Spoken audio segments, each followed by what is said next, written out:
महाराज पार्वती जी के पास नारद जी पहुंचे। जब पार्वती जी के पास गए तो पार्वती मैया बैठी थी कैलाश पर। प्रणाम किया, प्रणाम करने के बाद पार्वती जी खड़ी हो गई। गुरुदेव प्रणाम। प्रणाम जी, आओ। वार्तालाप हुई, बातचीत होने शुरू हुई तो पार्वती जी ने पूछा, नारद जी बहुत दिनों के बाद आपका आगमन हुआ है, किस कारण हेतु आप आए हैं, बताइए आप। उन्होंने कहा मैं आया था महादेव से मिलने के लिए, सोचा देवी से भी दर्शन कर लूं। अच्छा पार्वती जी एक बात बताओ, आपके पतिदेव आपसे कितना प्रेम करते हैं? ओहो बड़ी गहरी बात पूछ ली। उन्होंने कहा ये बात कोई बताने की है नारद जी, तुम भी कुछ ही बात छेड़ कर बैठ जाते हो। ये कोई बात बताने की? प्रेम तो वो होता है जो बताया नहीं जाता, प्रेम तो महसूस किया जाता है। और जो कहता है ना कि मैं तुमसे इतना प्रेम करती हूँ, इतनी प्रेम करती हूँ, इतना करता हूं, सब ढोंग है, सब इमोशनली ब्लैकमेल। जो कहते हैं ना मैं इतना प्रेम करती हूँ ना, वो प्रेम नहीं है, वो दिखावा है। प्रेम तो वो होता है पता भी ना चले। क्यों जी? राधा जी ने भगवान से प्रेम किया लेकिन कहीं कहा नहीं कि मैं उनसे प्रेम करती हूं। प्रेम वो होता है। राधा जी का नाम गाया जाता है, कन्हैया के साथ किसका नाम गाया जाता है जी? राधा रानी का गाया जाता है। जिसने कहा नहीं, जो मन में महसूस कर लेते हैं, वो प्रेम होता है। हनुमान जी ने कहीं कहा नहीं कि राम जी मैं आपसे इतना प्रेम करता हूं, मैं आपके लिए ये सेवा कर सकता हूं, ये सेवा कर सकता हूं, कहीं नहीं कहा। इसलिए गाया किसका नाम जाता है? हनुमान जी का गाया जाता है। राम के लिए नहीं लिखा चारों युग प्रताप तुम्हारा। बताओ लिखा है क्या? एक शब्द बताइए आप चारों युगों में कहीं। हनुमान जी के लिए लिखा है चारों युग प्रताप तुम्हारा, है प्रसिद्ध जगत उजियारा। चारों युग में हनुमान जी आप हैं। प्रेम वो होता है जो बताया नहीं जाता। पार्वती जी हंस पड़ी, नारद जी ने आपने क्या बात पूछ ली गुरु जी? उन्होंने कहा नहीं फिर भी बताओ कितना प्रेम करते हैं? बहुत करते हैं। फिर भी कितना? बहुत। फिर भी कितना? बहुत प्रेम करते हैं।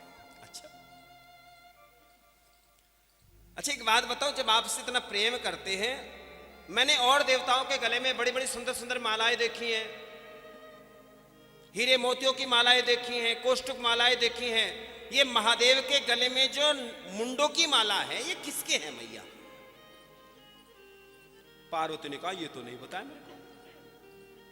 पार्वती जी ने जब ये कहा तो नारद जी ने कहा क्या खाक बताया तेरे को? जब तेरे को यही नहीं पता कि तेरे पतिदेव जो माला पहनते, क्यों पहनते, किसकी है, ये तो तेरे को पता ही होना चाहिए।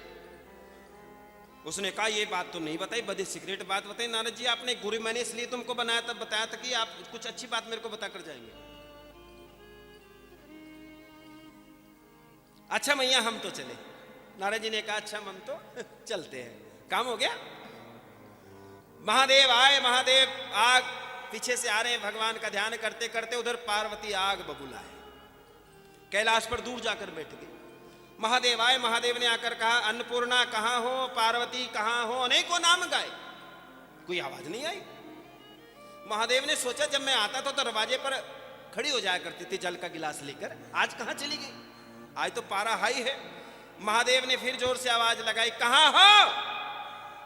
आवाज आई, यहां मरू और हूं कहां? क्या कहा भैया? यहां मरू। अब पार्वती जी का देखा मामला, नारद भगवान पहुंचे। महादेव ने जाकर कहा देवी क्या बात, क्या मैटर है, क्यों नाराज है? उसने कहा कोई बात नहीं, बस मुझे तुमसे कोई बात ही नहीं करनी। कहने कहा मैं तो ठीक ठाक छोड़ के गया था, सुबह क्या बात हो गई? उन्होंने कहा कोई बात नहीं है, मुझे आपसे कोई बात ही नहीं करनी। नहीं बताओ बात क्या है?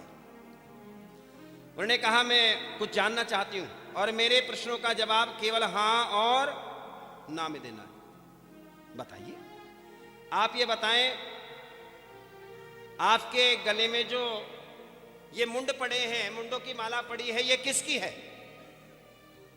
महादेव ने कहा अच्छा एक बात बता, यहां कौन आया था? कौन आया था यहां?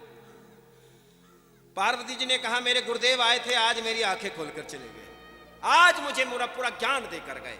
महादेव ने कहा देवी कुछ ज्यादा ही देकर चले गए, कुछ ज्यादा ही आंखें खोल दी तेरी।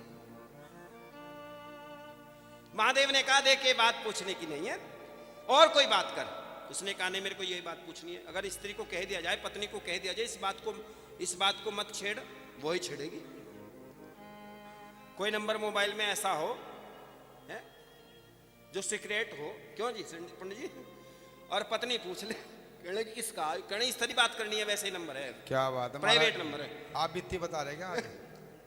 तो परिणाम ये होता है कि उसी को ज्यादा देखा जाता है, चेक किया जाता है, इसी को, इससे बात करो कोने। याद रखना, जिंदगी को कभी शंका में मत जीना। अगर शंका में जीवन जियोगे तो ना इधर के रहोगे ना उधर के रहोगे। अगर शंका भी है तो भगवान से कहो या अपने उस जिसने शंका पैदा की है उससे कहो। ठीक है देवियों, जोर से बोलो राधे राधे। महादेव ने जब बार बार पार्वती ने जिद की, उसने कहा सुनो, अगर सुनना चाहती हो देवी, तेरा बार बार जन्म होता है, मेरा जन्म नहीं होता, मैं अजन्मा हूं। जब तेरा बार बार जन्म होता है, मैं तुमसे इतना प्रेम करता हूं कि जब तुम मृत्यु के ग्रास में जाती है तो मैं तेरे गर्दन को काट लेता हूं, उसी गले में माला बनाकर डाल लेता हूं। ये और किसी के धड़ नहीं है पार्वती, तेरे ही अनेकों जन्मों के धड़ है, और किसी के नहीं है। जोर से बोलो राधे राधे, और जोर से बोलो। सूत जी महाराज ने कहा सौनकादि ऋषियों से, ये भगवान जो उन्होंने कहा, पार्वती जी ने कहा देखो आप कह रहे हैं कि आप अमर हैं, अजर हैं, आपकी मृत्यु नहीं होती, आपने ऐसी कौन सी बूटी खाई प्रभु? उन्होंने कहा वो राम नाम की बूटी है। आप अमर हो गए, हम अमर नहीं हो सके, हम भी अमर होना चाहते हैं। उसने कहा उस अमर, अगर आपकी जिज्ञासा है कि आप अमर होना चाहते हैं तो अमर कथा सुने। कौन सी सुने? अमर कथा, जैसे सत्यनारायण की कथा है जी, ऐसे है अमर कथा, वो भागवत जी में दी गई है, अमर कथा है। उन्होंने कहा उसके लिए अलग वातावरण तैयार करना पड़ता है। आज महादेव ने पार्वती को सामने बिठाया और अमर कथा सुनानी शुरू कर दी। जोर से बोलो राधे राधे।